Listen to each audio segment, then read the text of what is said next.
तो चलिए, last class में हम लोगों ने सेकंड लॉ ऑफ मोशन को देखा है ना, कि सेकंड लॉ ऑफ मोशन क्या है, और इससे रिलेटेड हम लोगों ने न्यूमेरिकल भी बनाया। ठीक है, अब हम लोग क्या करेंगे, फर्स्ट लॉ ऑफ मोशन को, है ना, फर्स्ट लॉ ऑफ मोशन को सेकंड लॉ ऑफ मोशन पे प्रूफ करने की कोशिश करेंगे। ठीक है, फर्स्ट लॉ ऑफ मोशन को जब हम लोग सेकंड लॉ ऑफ मोशन पे हम लोग प्लॉट करेंगे तो देखते हैं कि उसका आंसर क्या आता है। ठीक है, तो ध्यान देना, फर्स्ट लॉ ऑफ मोशन क्या बोला था, फर्स्ट लॉ ऑफ मोशन यही बोला गया था ना कि अगर कोई बॉडी रेस्ट में है तो रेस्ट में रहना चाहेगा, अगर कोई बॉडी मोशन में है तो मोशन में ही रहना चाहेगा, है ना, जब तक कोई उसमें एक्सटर्नल फोर्स ना लगे। ऐसा कंसिडर कर लेते हैं कि अभी जो मेरा ऑब्जेक्ट में जो फोर्स लग रहा है वो क्या लग रहा है, जीरो। अब ये जीरो कब लग रहा होगा, जब बॉडी किसमें होगा, एट रेस्ट। ऑब्वियस सी बात है कि जब बॉडी किसमें होगा, बॉडी एट रेस्ट, ठीक है, तो उस समय फोर्स लग रहा होगा जीरो।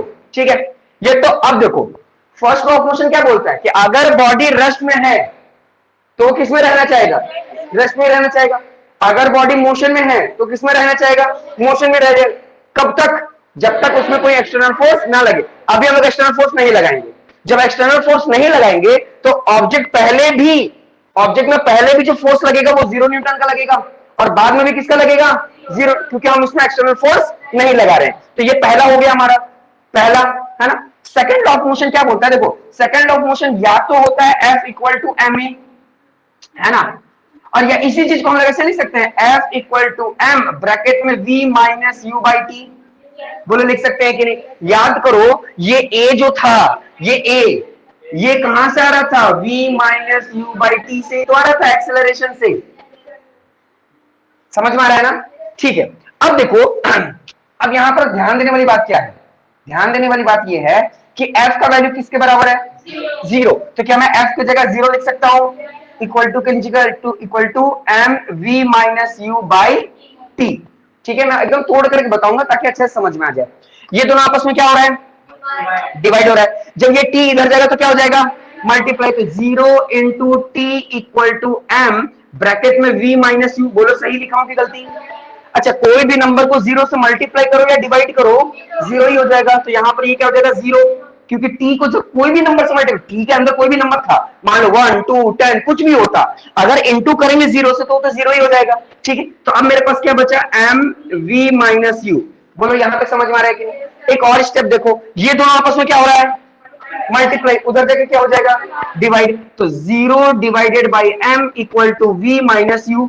बात समझ में आ रहा है कि नहीं। अच्छा, 0 को अगर m से डिवाइड करेंगे, m कोई भी मास हो सकता है ना, 100 केजी, 1000 केजी, कोई भी केजी होता, अगर जितना भी केजी होता, अगर हम 0 से डिवाइड करेंगे तो क्या आंसर हो जाएगा, 0। तो 0 equal to V minus U. बोलो यहां तक समझ में आया कि नहीं। अच्छा, ये प्लस है, सॉरी ये माइनस है, ये माइनस है, ये उठ करके उधर चला जाएगा तो क्या हो जाएगा, प्लस। तो हम ऐसे लिख सकते हैं v या u इक्वल टू v, लिख सकते हैं कि नहीं लिख सकते हैं। तो अल्टीमेटली क्या पता चला, अल्टीमेटली ये पता चला कि फर्स्ट लॉ ऑफ मोशन को अगर हम लोग सेकंड लॉ ऑफ मोशन पे प्लॉट करेंगे तो अल्टीमेट रिजल्ट ये निकल कर आ रहा है कि initial velocity is always equal to final velocity. मतलब इनिशियल वेलोसिटी जब भी जितना होगा, फाइनल वेलोसिटी भी उतना ही होगा। सिंपल सी बात, क्योंकि फोर्स 0 लगा हुआ है। प्रूफ हो रहा है ना, मेरी बात को समझो। यानी यहां से क्या प्रूफ, यहां से क्या हम लोग को निकला, कंक्लूजन क्या निकला, कंक्लूजन ये निकला कि अगर फर्स्ट लॉ को सेकंड लॉ ऑफ मोशन में हम लोग प्लॉट करते हैं तो अल्टीमेटली हम लोग को ये पता चला कि इनिशियल वेलोसिटी जितना भी होगा, फाइनल वेलोसिटी उतना ही होगा। अब एग्जाम में कैसे आएगा, एग्जाम में सिर्फ एमसीक्यू आएगा, है ना, पूछेगा बोलो ऐसा कौन सा कंडीशन है, क्या इसमें कोई कंडीशन है जिसमें इनिशियल वेलोसिटी फाइनल वेलोसिटी के बराबर हो सकता है। तो ऑब्वियस सी बातें हो सकता है जब फोर्स क्या हो, 0 हो, है ना। ये पूछेगा या बोल देगा आपको ना कि प्रूफ कीजिए पहला इक्वेशन, सॉरी पहला लॉ ऑफ मोशन को किसमें, सेकंड लॉ ऑफ मोशन में। तो उससे क्या एक्सप्रेशन निकलेगा, तो उसका एक्सप्रेशन क्या निकलेगा, u इक्वल टू v। नहीं समझ में आया, बुक पलट कर देखो, पेज नंबर बताता हूं, जल्दी से देख लीजिए, तुम्हारे बुक में भी होगा।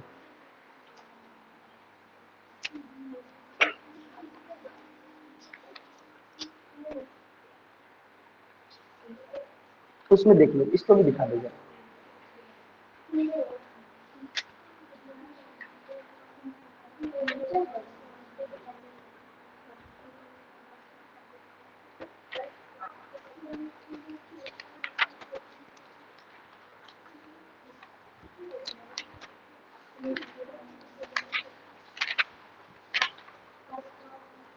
तुम लोग देख लोगे ना तो थोड़ा शाहनवाज को भी दिखा देना।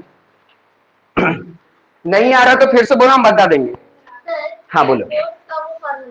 फोर्स देखो, फोर्स का असली फॉर्मूला ये है और ये है, सिंपल सी बात है। एम का एम ए की जगह ये भी लिख सकते हैं, तो ये लिखो चाहे ये लिखो, दोनों बात बराबर है। और ये फर्स्ट लॉ ऑफ मोशन है। फर्स्ट लॉ ऑफ मोशन क्या बोलता है कि इनर्शिया रेस्ट है तो रेस्ट, मोशन में तो मोशन। लेकिन हम लोग क्या कंसीडर किया है कि बॉडी किस में है, रेस्ट में। अगर हम रुके हुए हैं, मेरे में फोर्स लग रहा है क्या? नहीं लग रहा है, तभी तो हम रुके हुए। अगर फोर्स लगाएंगे तभी तो एक्सेलरेशन दिखाएगा। जब तक फोर्स नहीं लगेगा तब तक बॉडी में एक्सेलरेशन कैसे आएगा? हम ऐसे खड़े हैं, जब हम फोर्स लगाएंगे तब तो मेरे बॉडी में कोई स्पीड आएगा, कोई एक्सेलरेशन आएगा। विदाउट फोर्स एक्सेलरेशन तो आएगा ही नहीं। हाँ बोलिए।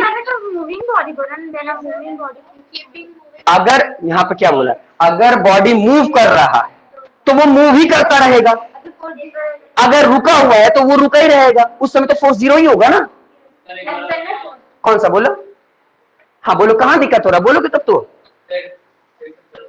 देखो फर्स्ट लॉ ऑफ मोशन क्या बोलता है? हाँ क्या?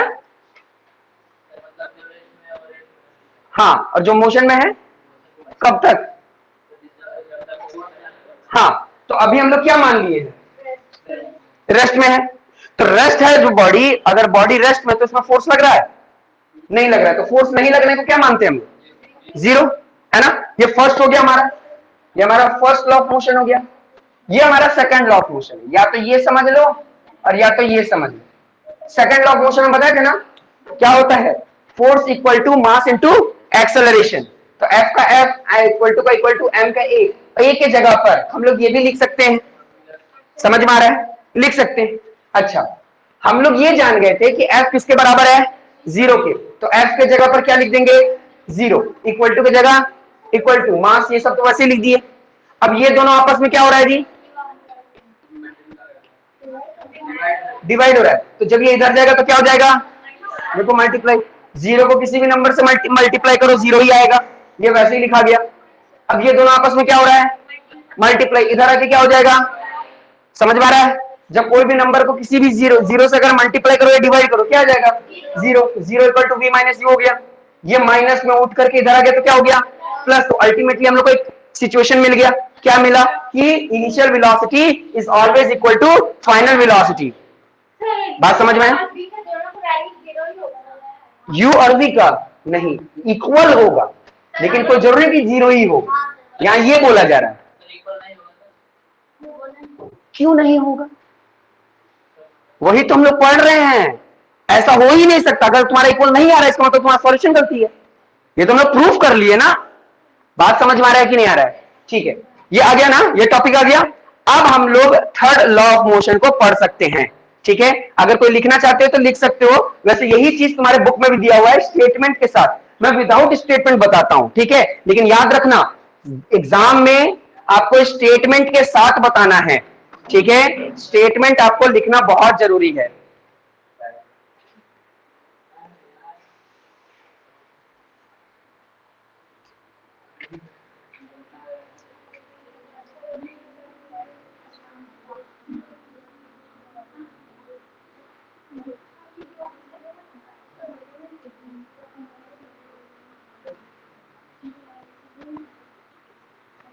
थोड़ा जल्दी लिखिए। हाँ, वहां फोर्स लिखो। नहीं तो ऐसे इक्वेशन में ये भी लिख लोगे, कोई दिक्कत नहीं। एक बार बुक देख लो, इसमें स्टेटमेंट कैसा है दिखा दो जी इस को बुक।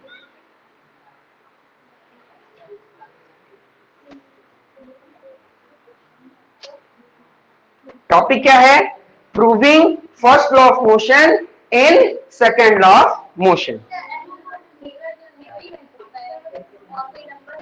नहीं, जीरो, क्योंकि तुम बोल रही हो कि बॉडी रेस्ट में है, तो रेस्ट में तो बॉडी में फोर्स तो जीरो ही हो। मोशन में कर रही हो तब भी तो जीरो ही होगा, क्योंकि तुम एक्सटर्नल फोर्स तो लगा ही नहीं है। एक्सटर्नल फोर्स लगेगा तब तो हम आप बात करेंगे ना वहां। चलिए आगे बढ़, तुम्हें समझ में आ रहा है?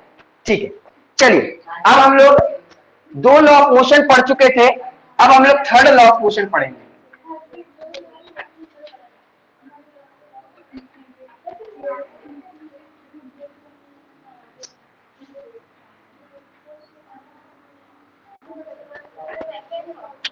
चलिए अब हम लोग देखते हैं थर्ड लॉ ऑफ मोशन। ध्यान देना, ध्यान देना, फर्स्ट लॉ ऑफ मोशन को समझने के लिए हम लोगों को इनर्शिया समझना पड़ा। ईमानदारी से बताओ इनर्शिया समझ में आया कि नहीं? इनर्शिया के फिर हम लोगों ने टाइप्स देखा था, inertia of rest, inertia of motion और इनर्शिया ऑफ डायरेक्शन। समझ में आ गया था सभी को? ठीक है, डायरेक्शन वही बात है, जैसे मान लो हम गाड़ी चला रहे हैं बहुत तेजी से, है ना, और एक शार्प टर्न लेते हैं, तो हम तो जाना चाहते हैं सीधा, लेकिन हमको क्या होता है, गाड़ी मुड़ने के कारण, एक्सटर्नल फोर्स लगाने के कारण हम उधर की ओर दब जाते हैं, है ना, विंडो तरफ। ठीक है, सेकेंड लॉ ऑफ मोशन को समझने से पहले हम लोग को मोमेंटम समझना पड़ा।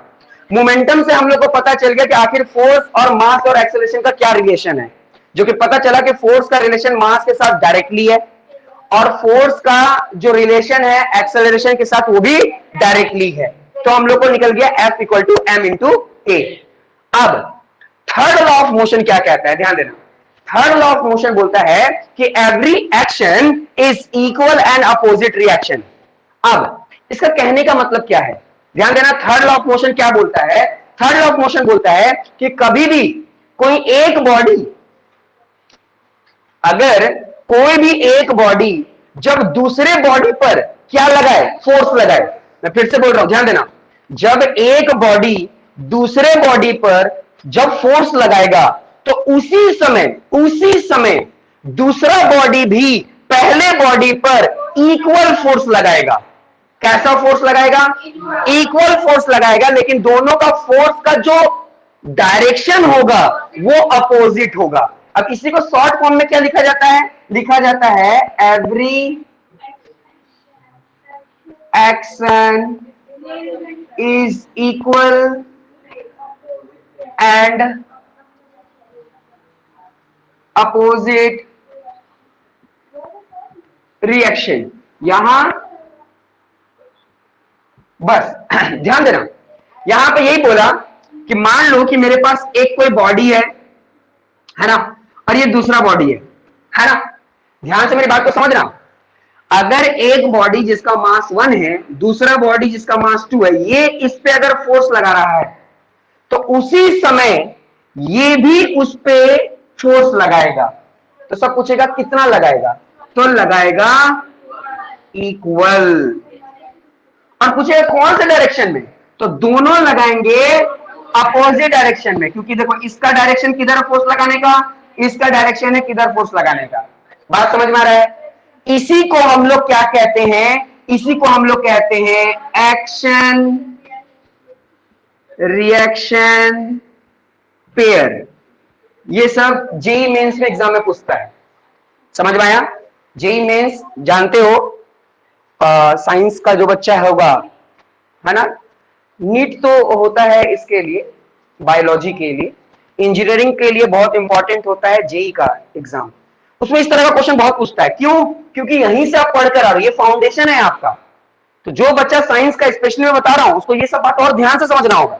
ठीक है, अभी मैं स्टार्ट ही किया हूं समझाना। तो थर्ड लॉ ऑफ मोशन जो न्यूटन बाबा जी हैं, यानी सर आइजैक न्यूटन जी हैं, उन्होंने थर्ड लॉ ऑफ मोशन को क्या समझाया, उसमें यह बात बताया कि अगर कोई भी दो बॉडी है, यानी इससे क्या पता चला, इससे यह पता चल रहा है एक अकेला बॉडी कभी भी एक्शन रिएक्शन नहीं कर सकता। दो बॉडी रहना बहुत जरूरी है, दो बॉडी का रहना बहुत जरूरी है। अब अगर एक बॉडी दूसरे बॉडी पर फोर्स लगा रहा है तो उसी समय दूसरा बॉडी भी पहले बॉडी पर उतना ही फोर्स लगाएगा जितना फोर्स पहला वाला बॉडी दूसरे बॉडी पर लगाया था। बात समझ में आ रहा है कि नहीं आ रहा है? लेकिन डायरेक्शन क्या होगा, डायरेक्शन होगा अपोजिट, डायरेक्शन क्या होगा, अपोजिट। अब एग्जांपल से समझोगे ना तो अच्छे समझ में आएगा। ध्यान देना, मान लो कि हम बहुत जोर से, मान लो हम बहुत जोर से इसको मारे, है ना, हम इसको बहुत जोर से मारे, मारा कौन, मैं, किसको मारा, इसको मारा, तो चोट तो इसको लगना चाहिए था, सिर्फ लगना चाहिए था सिर्फ इसको, लेकिन मेरे को भी लगा ना, दर्द तो मेरे को भी होगा। तो इसका मतलब क्या हुआ, जब मैं इस पे एक्शन लगाया तो उसी समय इसका हम पे क्या आया, रिएक्शन आया, उसी समय। इसमें कोई भी डिले नहीं होता, नो डिले, इसमें कोई भी डिले नहीं होता है। मतलब आप जो पाप कर रहे हो, एक नॉर्मल समझो कि आप पाप जो कर रहे हो उसी समय आपको उस पाप का दंड मिल जा रहा है ना। अल्लाह ताला भगवान जो है वो एक्शन रिएक्शन नहीं करते, थोड़ा समय लगाते, इसका जब तक पाप का गड़ा नहीं भर जाता है तब तक नहीं छोड़ते।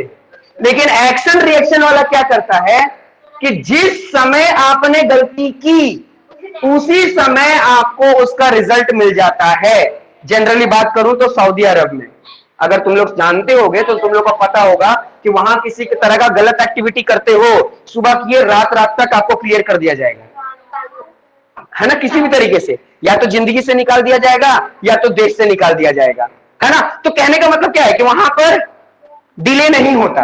फिर भी देखो अगर सुबह से लेकर शाम तक डिले हुआ, लेकिन ये तो उतना भी डिले नहीं करता, ये उतना भी डिले नहीं किया।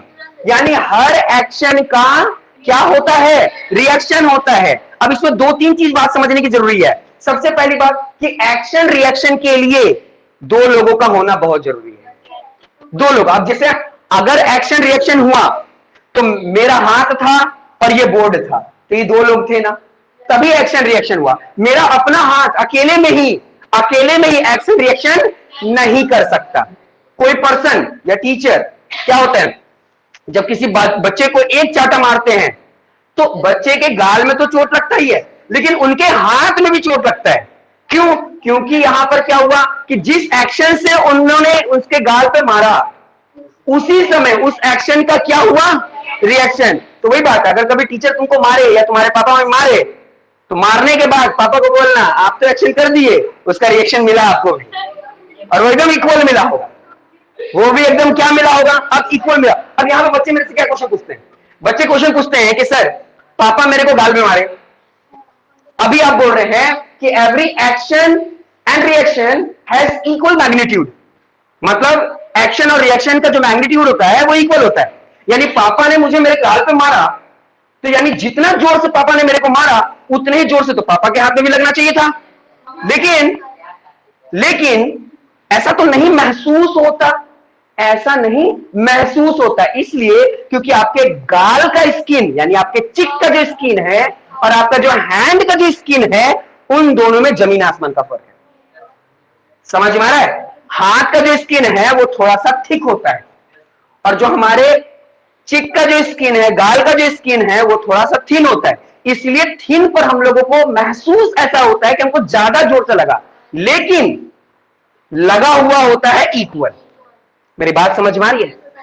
तो इसका मतलब क्या हुआ कि जब आप पर एक्शन हुआ तो उसी समय रिएक्शन हो गया। अच्छा, यहां पर कुछ बच्चे क्या सोचते हैं कि एक्शन रिएक्शन का मतलब क्या है, मान लो दो लड़का है ना, एक लड़का सामने है यहां पर, है ना, तो एक लड़का अगर एक चाटा उसको मारा तो ये एक्शन, और दूसरा उसको घुमा कर मार दिया चाटा तो ये रिएक्शन। लेकिन ये गलत, ये नहीं है एक्शन रिएक्शन। एक्शन रिएक्शन का मतलब जैसे ही वो उसके गाल पे मारा, जब कांटेक्ट फोर्स लगा हो उसी समय उसके हाथ में जो चोट लगा वो रिएक्शन है। मेरी बात समझ रहे हो? देखो मैं बार बार बता रहा हूं, कॉन्सेप्ट समझना बहुत जरूरी है बाबू, क्योंकि यही चीज गारंटी बताता हूं, यही चीज क्लास 11-12 में पढ़ना है, थोड़ा और हाइब्रिड होकर पढ़ना है, इसलिए अभी समझ लो अच्छे से। हाँ बोलो, क्या बोल रहे हो?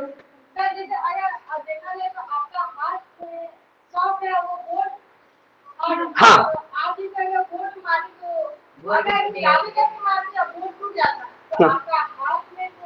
देखो मैग्नीट्यूड इक्वल रहता है, मैग्नीट्यूड देखोगे इक्वल रहेगा। अब बात अलग है कि महसूस होने वाली जो है बात, महसूस होने वो अलग है, वो अलग है, सबका अलग अलग होता है महसूस करने वाली बात। हाँ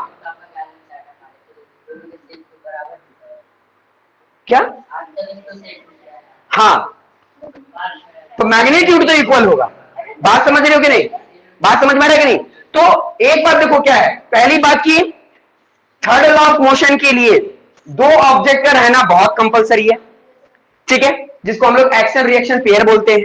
इसमें जो मैग्नीट्यूड लगेगा, दोनों तरफ से जो फोर्स लगेगा वो क्या लगेगा, इक्वल लगेगा। दूसरी बात, इन दोनों के फोर्स में किसी भी तरह का क्या नहीं आएगा, डिले नहीं आएगा। वो जैसे मारा ये भी उसको उसी समय रफा दफा कर देगा, कोई उधारी नहीं रखना है कि बाद में हम करेंगे, उसी समय। बात समझ में आ रहा है? अच्छा, एक और बात, ये इसमें जिस टाइप का फोर्स लगा रहा है, जिस टाइप का फोर्स, अब देखो फोर्स दो तरह के होते हैं, कांटेक्ट फोर्स और नॉन कांटेक्ट फोर्स, है ना। कांटेक्ट फोर्स मतलब जिसको हम लोग छू करके फोर्स लगा रहे हैं। नॉन कांटेक्ट जैसे मान लो ग्रेविटेशनल फोर्स लग रहा है ना। और कांटेक्ट फोर्स क्या लग रहा है, फोर्स ऑफ फ्रिक्शन लग रहा है ना। ये रेजिस्टेंस जो है वो नॉन कांटेक्ट है, मतलब ऐसा फोर्स जिसको छू करके लगाया जाए। जैसे हम देखो इसको छू करके फोर्स लगा रहे हैं ना, तो ये मस्कुलर फोर्स है। और मस्कुलर फोर्स कैसा होता है, कांटेक्ट, यानी ये फोर्स तभी होगा जब हम एक दूसरे को छू कर, ये क्लास 6 7 में पढ़ के आए होंगे। दो तरह के फोर्स होते हैं, एक ऐसा फोर्स जिसको छू करके लगाया जाए उसको बोलते हैं कांटेक्ट फोर्स, और एक ऐसा फोर्स होता है जिसको बिना छुए लग जाता है मेरे पे, वो होता है नॉन कांटेक्ट फोर्स। जैसे ग्रेविटेशनल फोर्स, ग्रेविटेशन को हम तो नहीं छू रहे हैं, लेकिन वो हम लोग पर फोर्स लगा रहा है, तो वो नॉन कांटेक्ट फोर्स है। बात समझ में आ रहा है? और कांटेक्ट फोर्स क्या होता है, जिसको हम लोग छू करके, जैसे मस्कुलर फोर्स हो गया, जनरली मस्कुलर फोर्स कांटेक्ट है। तो यहां पर एक्सेलरेशन है, हमेशा याद रखना। बच्चे क्या कंफ्यूज होते हैं, बच्चे ये कंफ्यूज होते हैं, अगर ये फोर्स लगाया है कांटेक्ट फोर्स, तो ये भी इस पे क्या लगाएगा, कांटेक्ट फोर्स ही लगाएगा। एक बात याद रखना, यानी इन दोनों का जो फोर्स होगा, जिस टाइप का फोर्स होगा, दोनों का जो फोर्स होगा वो इक्वल होगा। बात समझ आ रहा है? जैसे हाथ जब गाल को छुआ तो ये फोर्स लगाया, यानी एक्शन हुआ, तो गाल भी तो हाथ को छुआ, वो क्या हो गया, रिएक्शन हो गया। नहीं समझ में आ रहा? लेकिन अगर कोई स्टिक से मारता है तो सर स्टिक से ना टूट जाता है, एक्शन दिया कि स्टिक को पकड़ते हैं।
अब बोलोगे सर ऐसे तो ठीक है, हम लोग पढ़ तो लिए, लेकिन जब तक एग्जांपल नहीं दीजिएगा तो फिर कैसे समझ में?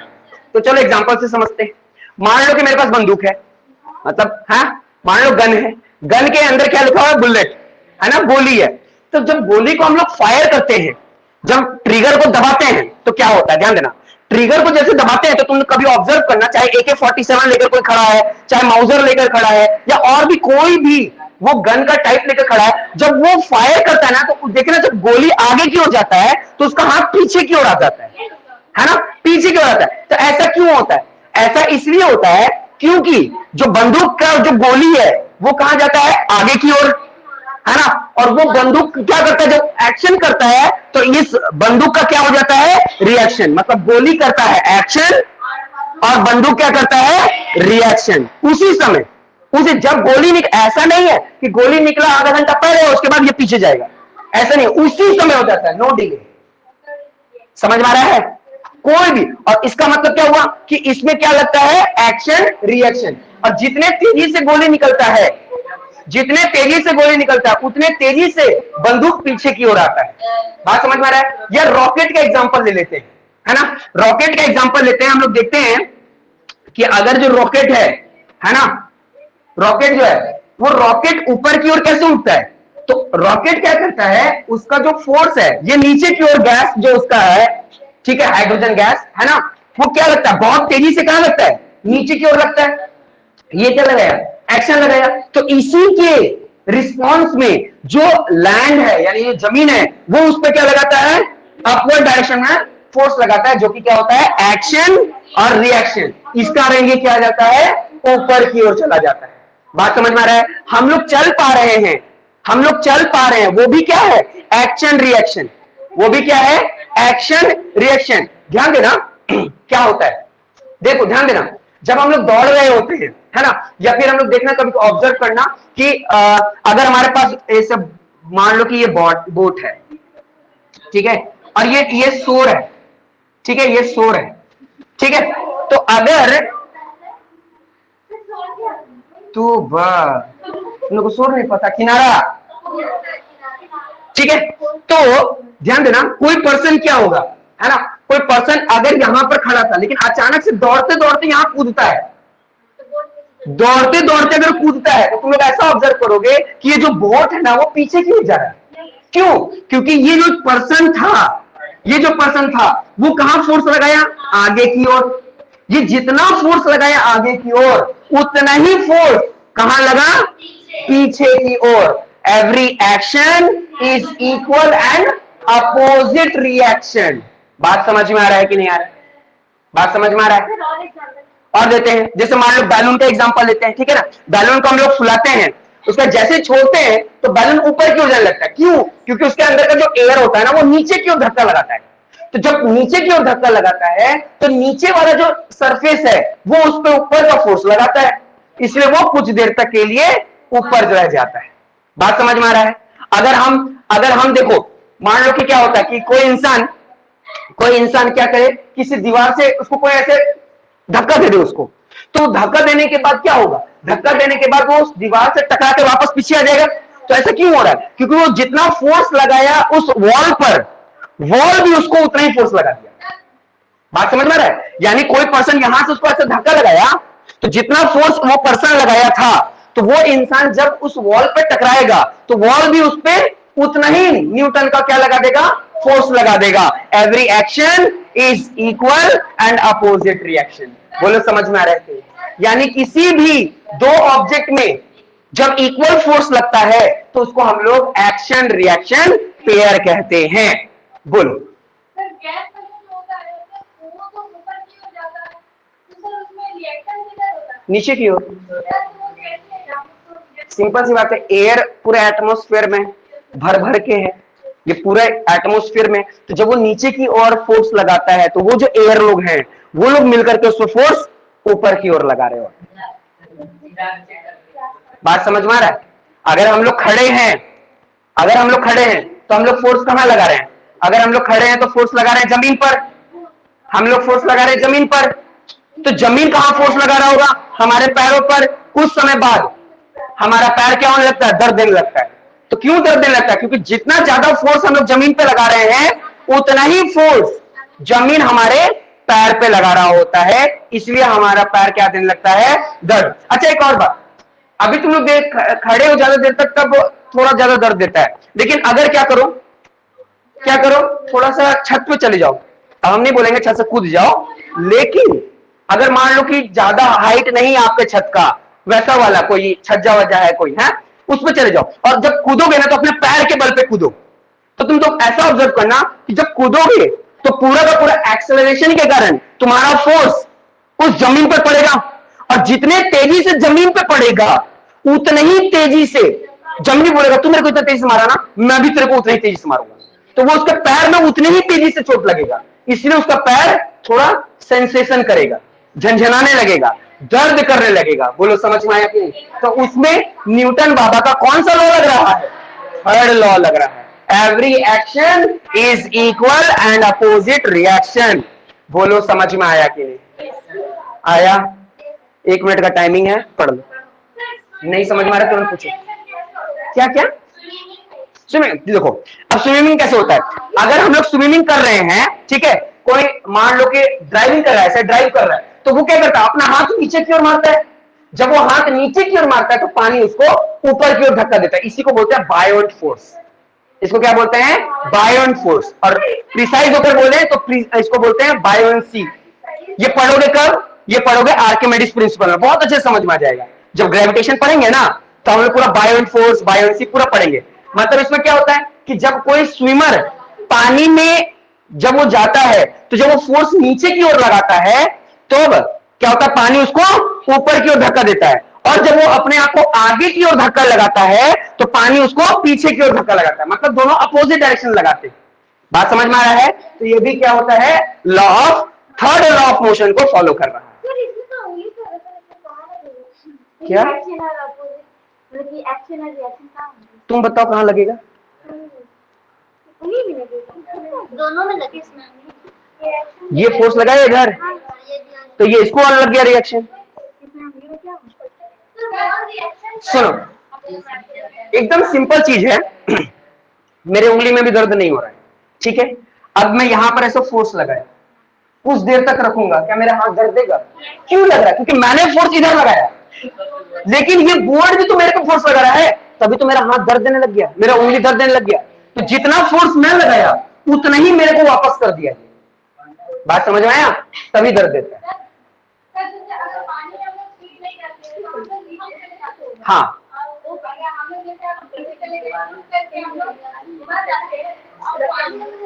हाँ, इसलिए क्योंकि हम लोग का डेंसिटी कम हो जाता है, बॉडी डेथ होने के बाद ना डेंसिटी कम हो जाता है, जो ब्लड का जो डेंसिटी होता है ना वो कम हो जाता है, इसलिए वो ऊपर की ओर, जो हल्का चीज है ऊपर तैरता है और जो भारी चीज होता है वो नीचे सिंक कर जाता है। ये पानी का रूल है, पानी के क्या, हर चीज का रूल है। हाँ, इसलिए क्योंकि हम लोग का जो बॉडी है वो ठंडा पड़ जाता है, सूखने लग जाता है, और अंदर का लाइसोसोम्स काम करना शुरू कर देता है, पचा के खत्म करने की कोशिश कर जाता है। इसे देखना, कोई भी डेथ बॉडी होता है उसको कोशिश किया जाता है कि जल्द से जल्द सब कर दिया जाए, ज्यादा देर तक नहीं रखा जाए। समझ में आ रहा है? सुनोगे कि हाँ पेट फूल रहा है ना, वही चीज, सेल मर गया धीरे धीरे, अंदर गैस भी तो बन रहा है, अंदर गैस है ना, वाटर है ना, ऐसा नहीं अब तो धीरे धीरे सूखेगा, और पर उसमें से लाइसोसोम्स भी काम करना शुरू कर दिया है, डाइजेस्ट करके वो भी तो गैस को रिलीज करेगा। जल्दी से पढ़ लीजिए, कोई भी डाउट है तुरंत पूछिए। देखो मैं तुम लोगों को फर्स्ट लॉ ऑफ मोशन बता दिया, सेकंड लॉ ऑफ मोशन बता दिया, और ईमानदारी से बताता हूं थर्ड लॉ ऑफ मोशन भी बता दिया। तुम लोग बताओ ईमानदारी से कितना लॉ ऑफ मोशन समझ में आया? तीनों आ गया? श्योर हो? कोई डाउट है किसी को? पक्का ना? तो बहुत अच्छी बात है। सभी ना? कोई डाउट है? पक्का? ठीक है। हाँ क्या पढ़ो पहले, जोर जोर से पढ़ो पहले, सेकंड लॉ ऑफ मोशन क्या लिखा हुआ है? हाँ, फर्स्ट में इनर्शिया होता है, फर्स्ट में इनर्शिया होता है। हाँ हाँ, थर्ड का नहीं है। थर्ड में सिर्फ ये याद रखना कि अगर F equal to minus F, क्यों? क्योंकि ये तो हम लोग जानते हैं कि दोनों बॉडी जो फोर्स लगाएगा वो तो इक्वल लगाएगा, लेकिन एक पॉजिटिव में लगाएगा तो एक अपोजिट लगा रहा है, तो अपोजिट मतलब निगेटिव। पढ़े तुम जी? हाँ पढ़ो। फर्स्ट का कोई फॉर्मूला नहीं। हाँ हाँ, सिर्फ दो ही में आता है, मोमेंटम का आएगा या सेकंड लॉ ऑफ मोशन का आएगा, बस। और इसी से बनता है एक ये कंजर्वेशन ऑफ मोमेंटम। पढ़े तुम?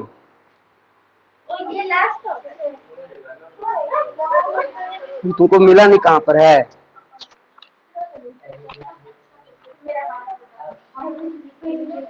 ये देखो क्या लिखा हुआ, पढ़ो। Rate of change in momentum का मतलब क्या होता है? मोमेंटम का फॉर्मूला क्या है? ये मोमेंटम का फॉर्मूला है।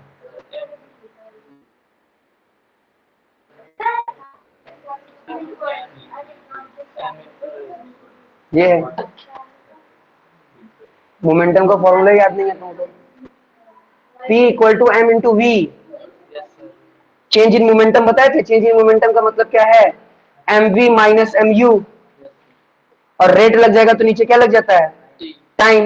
यही तो चीज दिया हुआ देखो, है ना? mm कॉमन ले लिए, जब mm कॉमन ले लिए तो क्या हो गया? m अलग हो गया, क्या गया v minus U by T, v minus U by T, इसको हम लोग क्या मान सकते हैं, a मान सकते हैं, क्योंकि एक्सेलरेशन का फॉर्मूला होता है v minus U by T. तो f इक्वल टू क्या हो गया, ma, यही बात बोल रहा है, देखो क्या लिखा हुआ है, लिखा है the rate of change of momentum is directly proportional to the force. Proportional मतलब ये जो साइन देते हैं ऐसा, प्रोपोर्शनल मतलब एक बढ़ेगा तो दूसरा भी बढ़ेगा, एक घटेगा तो दूसरा भी घटेगा, उसको प्रोपोर्शनल बोलते हैं। समझ में आया, नहीं समझ में आया, पढ़ना पड़ेगा बाबू, बिना पढ़े कुछ नहीं होगा, पढ़ो, ठीक है, बिना पढ़े नहीं होने वाला कुछ भी।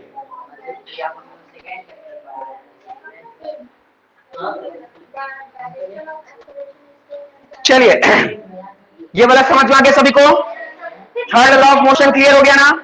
चलिए अब इसका टाइप सबको समझ में आ गया ना, और सारा तो बता दिए। हाँ चलिए, किसी को डाउट है थर्ड लॉ ऑफ मोशन में? नहीं। अब इस पूरे चैप्टर का लास्ट टॉपिक और कुछ बच्चों के लिए थोड़ा सा कंफ्यूजिंग टॉपिक, और फिजिक्स का बहुत ही इंपॉर्टेंट टॉपिक।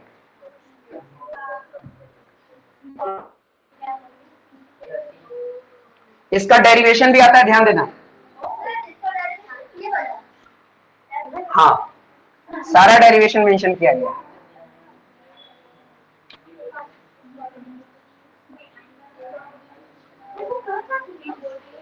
अच्छा, मैं क्या समझाने जा रहा हूं?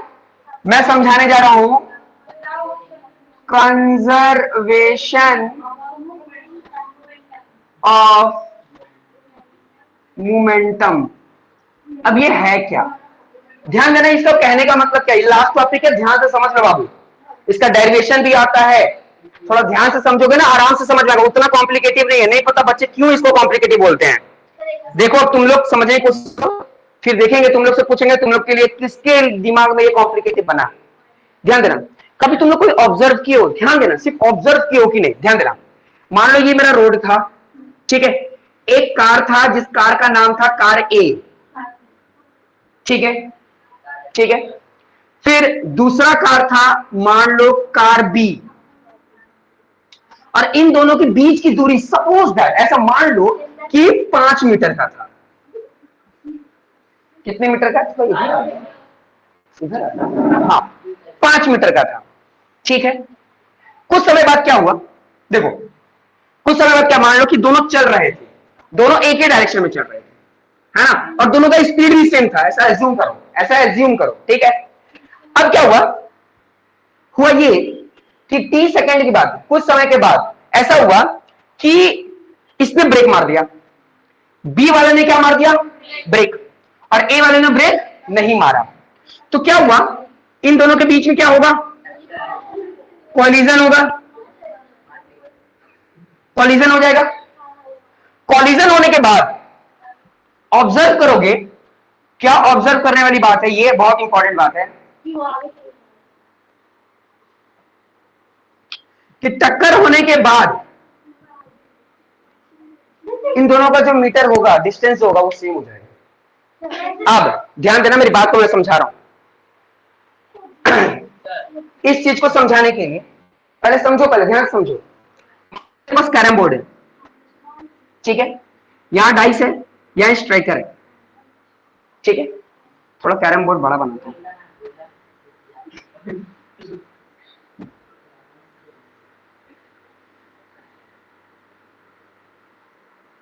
मेरा स्ट्राइकर यहां है, और एक मान लो जो रेड डाइस है ना, वो यहां पर रखा हुआ है। इन दोनों की दूरी 5 मीटर की है, सपोज दैट 5 सेंटीमीटर की मान लो, है ना। हम जब यहां से स्ट्राइकर से इसको स्ट्राइक करेंगे, स्ट्राइकर से इसको स्ट्राइक करेंगे, तो किसी समय के लिए, किसी समय पर ऐसा होगा ना कि ये दोनों आकर आपस में टकरा जाएंगे।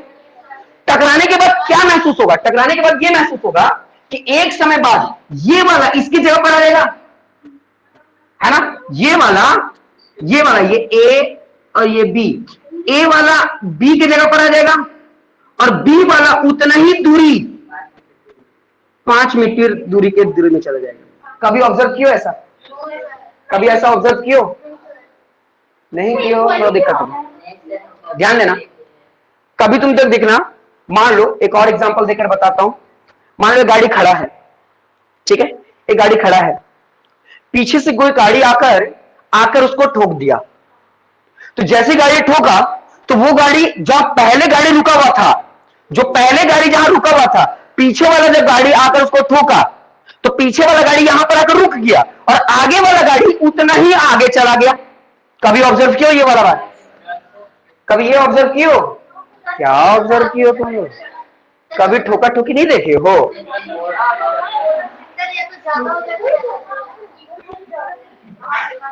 ध्यान देना,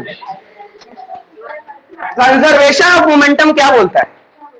कंजर्वेशन ऑफ मोमेंटम बोलता है कि दो गाड़ी के आपस में जो बीच में जितना भी मोमेंटम था टकराने के बाद उन दोनों के बीच का मोमेंटम उतना ही हो जाएगा। ये क्या है? ये बिफोर कॉलिजन है,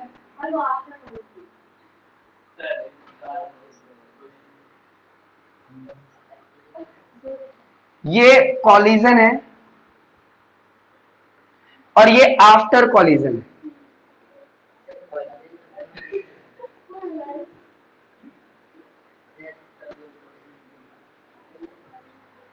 ध्यान देना, दो गाड़ी का आपस में टक्कर होने से पहले जो मोमेंटम था, जब वो लोग आपस में टकराया, टकराने के बाद उन दोनों का उतना ही दूर की मोमेंटम हो जाएगी जितना मोमेंटम टकराने से पहले थी। इसी को बोलते हैं कंजर्वेशन, मतलब संरक्षण। संरक्षण का मतलब कि पहले जितना डिस्टेंस था, टकराने के बाद उन लोगों का आपस का डिस्टेंस उतना ही हो गया। मैं बार बार बता रहा हूं, जैसे मान लो अगर ये अपने जगह पर है, ठीक है, जब यहां से देखो इतना जितना भी डिस्टेंस है ना, ये जितना भी डिस्टेंस है, जब इसको हम यहां से क्या करेंगे, स्ट्राइक करेंगे, तो जब ये जितनी तेजी से जाएगा तो ये इसको फोर्स लगाया, जब इसे फोर्स लगाएगा तो ये यहीं पर रुक जाएगा और ये उतने ही डिस्टेंस में आगे चला जाएगा। जैसे आप लोग कैरम बोर्ड खेलते होंगे तो देखना, जब इसको आप फोर्स ज्यादा लगा देते हो इसलिए आप ऑब्जर्व नहीं कर पाते हो, है ना। आप हल्का सा फोर्स लगाकर देखना, है ना, अगर आपके घर में कैरम बोर्ड है ना तो आप करके देखना। हाँ, तुम ज्यादा फोर्स लगा दी तब थर्ड लॉ ऑफ मोशन, वो थर्ड लॉ ऑफ मोशन। अभी हम कंजर्वेशन की बात कर रहे हैं। यहां पर एक डाइस रखा हुआ है, यहां दूसरा स्ट्राइकर रखा हुआ है। जब इस स्ट्राइकर से उस डाइस को मारेंगे तो जब ये आकर इसको टकराएगा तो वो स्ट्राइकर यही रुक जाएगा और जो डाइस है ना वो उतना ही डिस्टेंस आगे चला जाएगा जितना डिस्टेंस ये था। हाँ, दूर से मारोगे उतना ही डिस्टेंस वो आगे जाएगा। यहां पर यही है, जितना मोमेंटम होगा ना, जितना उन दोनों के बीच का मोमेंटम होगा उतना ही मोमेंटम बाद में भी हो जाएगा। अब तुम क्या मारते हो, जब तुम फोर्स से मारते हो तो क्या होता है कि वो स्ट्राइकर एकदम दूर चला जाता है, एकदम दूर चला जाता है। मतलब इसका कि उन दोनों के बीच का जो मोमेंटम था, बाद का मोमेंटम भी उतना ही हो जाएगा। ये फिक्स्ड है। हाँ बोलो।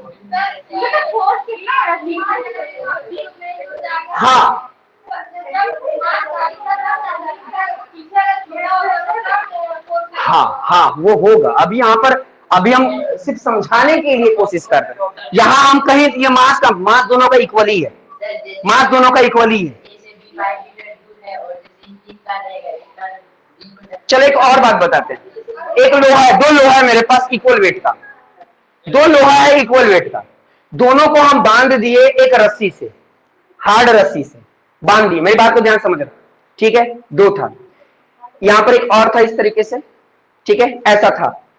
हम पहले वाले को ऐसे करके पहले नीचे से खींचे, ठीक है, इतना दूर खींचे ना, और जब यहां से छोड़ेंगे तो ये क्या है, जब ऐसा कि यहां पे से टकराएगा तो ये उतना ही दूरी आगे चल जाएगा। कभी ऑब्जर्व कियो? तब से यही बात बता रहे हैं, तब से यही बात बता रहे हैं। क्या बता रहे हैं कि ऐसे पकड़े हुए हैं, ध्यान देना, ऐसे पकड़े हुए हैं, ये पहले की बात हो रही है। इतना देखो मोमेंटम इतना है, ये देखो, बात समझ में आ रहा है। बिफोर कॉलिजन, बिफोर कॉलिजन, अभी टकराने से पहले की बात हो रही है। फिर जब ये इसको यहां से यहां मोमेंटम आया, जब इसको टकराया, ये क्या हो गया? Collision, second stage. और उसके बाद जब ये इस पे टकराया तो ये जितना मोमेंटम इसके पास था वही मोमेंटम ये आप उसकी जगह पर आ गया, ये आगे चला गया, इतना ही। समझ में आ रहा है? तो इसका मतलब क्या हुआ कि पहले जितना मोमेंटम था बाद में भी उतना ही मोमेंटम हो गया, मोमेंटम में किसी तरह का चेंजेस नहीं आया। तो ऐसा जिसमें मोमेंटम में चेंजेस नहीं आता है उसको हम लोग बोलते हैं कंजर्वेशन। कंजर्वेशन का मतलब होता है संरक्षित करना। मान लो कि एक मान लो कि 20 लीटर का पानी हम भर के रख दिए, है ना। उसको क्या किए हम, दो छोटे छोटे 10-10 लीटर के बाटला में या जार में हम भर दिए, है ना। तो अब ये बताओ क्या पानी का वेस्टेज हुआ? नहीं हुआ। पहले जितना था बाद में उतना ही हो गया, तो हम बोलेंगे कंजर्वेशन ऑफ वाटर। बस क्या हुआ, दो अलग में हम भर दिए। बात समझ में आ रहा है? तो टकराने के पहले का मोमेंटम और टकराने के बाद का मोमेंटम हमेशा क्या होता है? हमेशा इक्वल होता है। हमेशा क्या होगा? इक्वल होगा। टकराने से पहले का मोमेंटम टकराने के बाद का मोमेंटम हमेशा इक्वल होता है और किसी भी तरह का मोमेंटम में कमी नहीं होता है। इसलिए हम लोग इसको बोलते हैं कंजर्वेशन ऑफ मोमेंटम। मतलब मोमेंटम में किसी तरह की कमी नहीं आई, पहले जितना मोमेंटम था बाद में उतना ही मोमेंटम हो गया। बोलो समझ में आया कि नहीं आया? समझ में? समझ में आया? आ रहा समझ में? यहां पर वही बात बता रहे थे कि एक गाड़ी अगर खड़ा है, एक गाड़ी खड़ा है, कोई पीछे से आकर जितने मोमेंटम से इसको धक्का मारेगा, जितने मोमेंटम से धक्का मारेगा तो वो गाड़ी यही रह जाएगा। वो गाड़ी जो पीछे वाला के धक्का इसको मारा वो यही रह जाएगा और आगे वाला गाड़ी उतना ही आगे चल जाएगा जितना पीछे वाला आकर उसको धक्का मारा था, जितने मोमेंटम से उसको मारा था। नहीं समझ में आया? हाँ, तो वही स्पीड तो मोमेंटम ही तो है। मोमेंटम में ध्यान देना, मोमेंटम क्या है? Mass into velocity. वेलोसिटी तो स्पीड है। धीरे, अगर धीरे से अगर धक्का मारता है तो उतने धीरे से वो आगे जाएगा।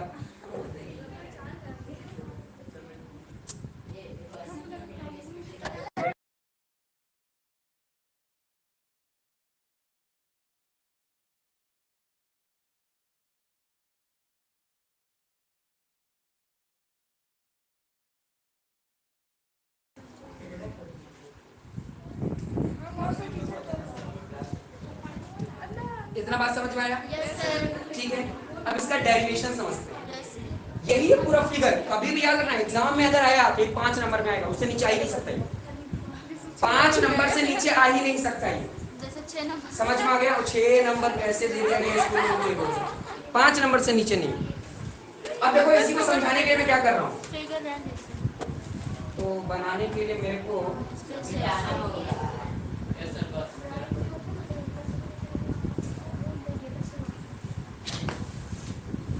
मान लो, ध्यान देना मेरी बात को, ध्यान समझो। नहीं समझोगे फिर दिक्कत आ जाएगा। देखो ये गाड़ी ए है, इसका मास हम लोग m1 मान लेते हैं, मास 1। और ये जो चल रहा था इनिशियल वेलोसिटी इसका u1 था। ये भी देख लो, ये गाड़ी दूसरा है तो इसका मास m2 है ना, और इसका वेलोसिटी भी u2 हो। टकराया, टकराने के समय तो फोर्स क्या हो गया होगा? 0, रेस्ट में आ गया होगा ये लोग। टकराने के बाद गाड़ी तो m1 ही है, लेकिन अब ये क्या हो गया? Final velocity. ये दूसरा और ये फाइनल वेलोसिटी। दो गाड़ी था, है ना। ये दोनों गाड़ी इनिशियली चल रहा था। इस गाड़ी का मास m1 तो इसका स्पीड भी क्या माना जाएगा? u1 इनिशियली, ये इनिशियली। ये दूसरा मास है ना, इसका m2 और इसका भी इनिशियल क्या हो जाएगा? u2। टकराने के बाद का बात करते हैं, तो ये मेरा इनिशियल वेलोसिटी यहाँ पे लिख देता हूँ। यहाँ पर इनिशियल वेलोसिटी है और यहाँ क्या मेरा?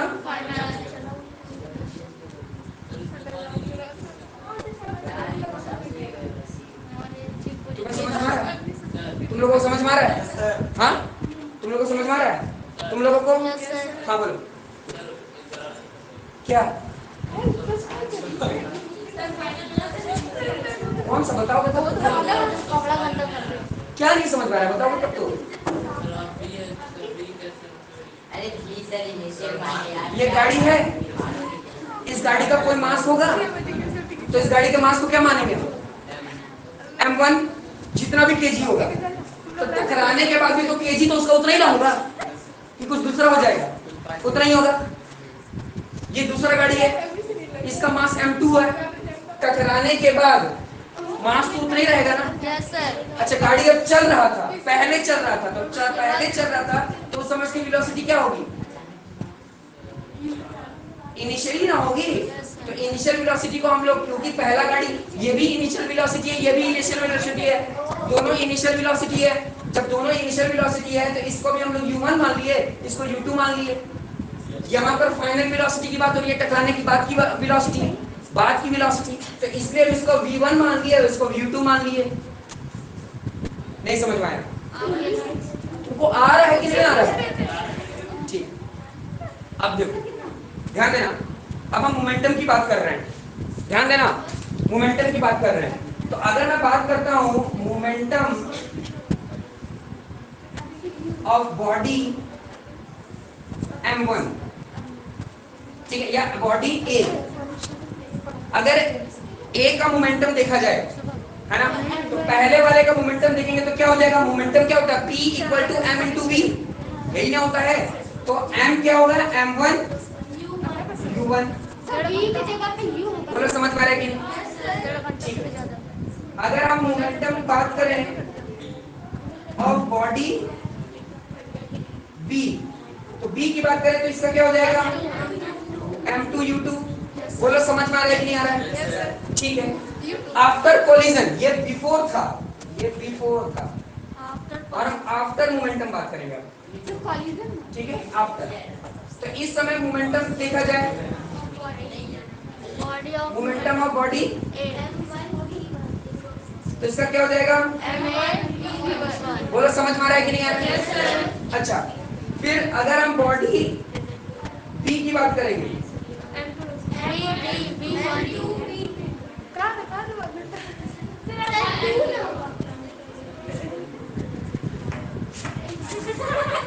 अभी ये जरूरी, समझ में आया? इतना बात समझ में आ रहा है सभी को? पक्का? कोई डाउट नहीं है इसमें? ठीक। अब जरा और बात करते हैं, क्या बात करते हैं? बात करते हैं कि अगर हम फोर्स की बात कर रहे होते, है ना, फोर्स की बात कर रहे होते, ठीक है, तो एक पे क्या फोर्स लगेगा? F, every action is equal and opposite reaction, यही ना होता है? Opposite reaction.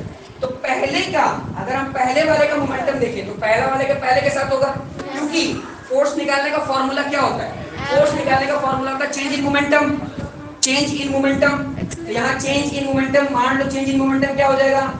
m1 u1 minus m1 v1, होगा कि नहीं होगा? है ना, अपॉन t लगा देते हैं, इक्वल टू, यहाँ पर ध्यान देना, ये क्या होगा? रिएक्शन क्या होगा? कॉलिजन के बाद की बात हो रही है, इसका मतलब क्या होगा? m2 u2 minus m2 v2 by t, t से t कैंसिल हो जाएगा, t से t क्या हो जाएगा? कैंसिल। तो क्या मिला मेरे को? मिला m1 कॉमन आ जाएगा, यहाँ क्या आ जाएगा? v1 minus, sorry u1 minus v1, अच्छा ये माइनस यहाँ पर रहेगा, ठीक है, और यहाँ माइनस, यहाँ से m बाहर निकाल दिया, t तो कैंसिल हो चुका है, तो यहाँ क्या हो जाएगा? u2 v2। समझ में आ रहा है? नहीं समझ में आ रहा? दो चार लोगों को पक्का गलती होगा अभी जब झूठ बोल रहे हैं यहाँ पर सब। देखो मोमेंटम बॉडी 1, अगर हम इसकी बात करें तो इसका मोमेंटम क्या होगा? Mass into velocity. अगर इसकी बात करें तो मास इनटू वेलोसिटी होगा। फाइनल में देखा जाए मोमेंटम तो क्या हो जाएगा? मास इनटू वेलोसिटी, है ना, मास इनटू वेलोसिटी। ये इतना बात समझ में आई नहीं है? अच्छा, हम लोग थर्ड लॉ ऑफ मोशन को यूज किए। थर्ड लॉ ऑफ मोशन क्या बोलता है? Every action is equal and opposite reaction. मतलब ये जितना फोर्स लगाएगा ये भी उतना ही फोर्स लगाएगा, इक्वल फोर्स लगाएगा, लेकिन अपोजिट डायरेक्शन। अपोजिट लगा रहा है इसमें माइनस, एक प्लस में तो एक माइनस। अच्छा, फोर्स का जो फॉर्मूला होता है, जो फोर्स का फॉर्मूला होता है वो क्या होता है? m into a। तो m का m a की जगह क्या लिख सकते हैं? v minus u by t। लेकिन हमारे पास जो ये रखा हुआ है वो क्या है? पहले इन दोनों के साथ करेंगे काम, 1 1, ये इनिशियल और ये फाइनल होगा ना। बात समझ में आ रहा है कि नहीं? पहले क्या लिखना होगा? पहले सॉरी हम पहले क्या लिखिए, पहले हमको फाइनल लिखना चाहिए ना। सर आंसर वैसे ही आ रहा फाइनल माइनस इनिशियल होता है ना। है। सर यू ना सर, सही तो है, नहीं ना, ये सेकंड में नहीं, वहां पे सर F नीचे वाले में ना। नहीं सर, नहीं उसको ऊपर भी डाल दिया। देखो, फोर्स का फॉर्मूला क्या होता है? Mass into acceleration. Mass acceleration की जगह क्या लिख सकते हैं? v minus U by T, है ना। तो हम लोग जो फोर्स निकाल रहे हैं वो किसका निकाल रहे हैं? पहले वाली गाड़ी का। किसका? पहले वाले गाड़ी का, है ना। पहले वाले गाड़ी का निकाल रहे हैं। तो पहले वाले गाड़ी का मास तो सेम है ना। तुमको क्या करना होगा? फाइनल वेलोसिटी को इनिशियल वेलोसिटी से क्या करना होगा? माइनस करना होगा। तभी तो हम लोग बोलेंगे change in momentum. Change in momentum क्या था? चेंज इन मोमेंटम था f माइनस यानी v माइनस u। यही तो है ना, final velocity minus initial velocity. यही है ना फाइनल वेलोसिटी, यानी final momentum minus initial momentum, है कि नहीं है? यहाँ पे भी क्या? अब हम लोग सेकंड में क्या करेंगे? सेकंड वाले मास का देखेंगे। तो सेकंड वाले के लिए सब सेकंड यूज कर रहे हैं, तो क्या होगा? Final momentum minus initial momentum. बात समझ में आ रहा है? इन दोनों में से देखो m2 दोनों का कॉमन था, है ना। अब ये मत सोचना कि ये दोनों कॉमन है, एक तो v है और एक u है, कॉमन तो नहीं ना है। कॉमन का मतलब होता है दोनों सेम होना। बात समझ में आ रहा है? t कैंसिल हो गया, दोनों सेम था, है ना। t जो था वो दोनों में क्या था? सेम था। अगर नहीं समझ में आ रहा है तो कैसे समझो कि ये दोनों डिवाइड हुआ है, जब ये इधर जाएगा तो क्या हो जाएगा? मल्टीप्लाई हो जाएगा, ऐसा आ जाएगा। तो यहाँ से t और t कैंसिल ही ना हो जाता, इसलिए हम काट के दिखा रहे हैं क्योंकि ये बच्चा वाला काम हो जाएगा। फिर तुम लोग को समझ में आ रहा है कि नहीं आ रहा है? ठीक है, अब ध्यान देना, ये माइनस यहाँ पर है, ठीक है, ये वाला माइनस यहाँ पर है। अब क्या करेंगे? देखो, जब इन दोनों को मल्टीप्लाई करेंगे तो क्या हो जाएगा? m1v1 माइनस इन दोनों को मल्टीप्लाई करेंगे तो क्या हो जाएगा? होगा ना। बात समझ में आ रहा है? इक्वल टू, यहाँ क्या हो जाएगा? इन दोनों को मल्टीप्लाई करते हैं, क्या हो जाएगा? m2v2 minus minus m2u2। बात समझ में आ रहा है? दोनों किस में आ रहा है? दोनों देखो, ये भी आगे चला जाएगा, ये भी आगे चला जाएगा, तो किसमें आ जाएगा? ये तो प्लस में ही आएगा ना, है ना। अब ध्यान देना, अगर मैं देखूं, अगर मैं आगे पीछे करूं, है ना, अगर इस वैल्यू को इधर लेकर चले जाऊं और ये इस वैल्यू को इधर लेकर चले जाऊं, है ना, दोनों वैल्यू को चाहे आगे लेकर जाऊं या पीछे लेकर जाऊं, दोनों की वैल्यू क्या आ जाएगी? सेम। दोनों की वैल्यू क्या आ जाएगी? बराबर। यानी कॉलिजन के पहले का और कॉलिजन के बाद का दोनों समय का जो हमारा मोमेंटम होगा वो क्या होगा? कंजर्व हो जाएगा। बात समझ में आ रहा है? एक स्टेटमेंट और लिखना होगा, चाहे यहां से लिख दें, यहां से, या पूरा स्टेटमेंट लिख करके बताना था। बुक में है ना स्टेटमेंट? देखो बुक में, बुक वाला स्टेटमेंट देखो।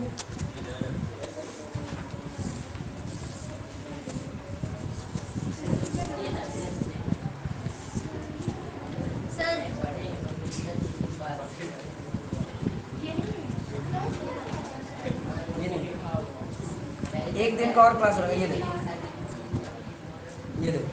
है ना। मास 1 v माइनस यू v2 आया। बात समझ में आ रहा है कि नहीं आ रहा है? देखो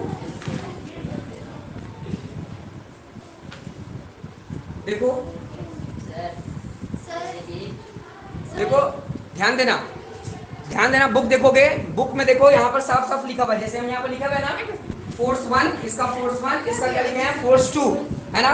इसमें हम डायरेक्ट लिख दिए यहाँ पर क्या हो जाएगा m1 v1, ऐसे ना लिखते, ध्यान देना m1 v1 minus v1, T cancel हो गया था, इसमें क्या हो जाएगा ये माइनस पर है, ठीक है u2 माइनस u2।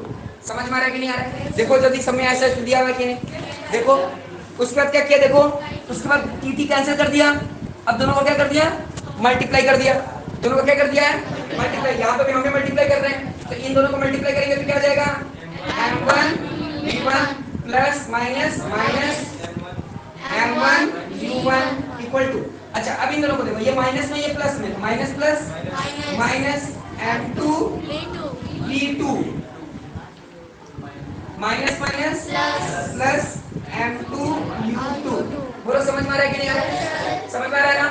अच्छा अब हम लोग क्या करेंगे, v को एक तरफ रखेंगे, u को एक तरफ रखेंगे, ठीक है। तो ये देखो ये माइनस में है v, ये देखो ध्यान देना यहीं पर ये माइनस में है ना, और यहाँ पर ये माइनस में है, ध्यान देना मेरी बात को, यहाँ पर v रह रहा है, ठीक है, और यहाँ पर u रह रहा है, ठीक है। तो ये बोला कि v मैं हूं और तू u है, और यहाँ पर क्या है v है, यहाँ u है, तो अगर मैं इसको उठा करके इसके पास ले आऊं तो प्लस में जाएगा, और इसको उठा करके इसके पास ले आऊं तो देखो ऐसा हो जाएगा, ध्यान देना m1 v1 ये माइनस वाला इधर आ गया तो क्या हो जाएगा plus m2 v2 equal to, ये इधर आ जाएगा तो क्या हो जाएगा m1 u1 plus m2 u2। बोलो समझ में आ रहा है कि नहीं, है ना। अच्छा ये दोनों क्या हो गया, दोनों का कंजर्वेशन क्या हो गया सेम हो गया।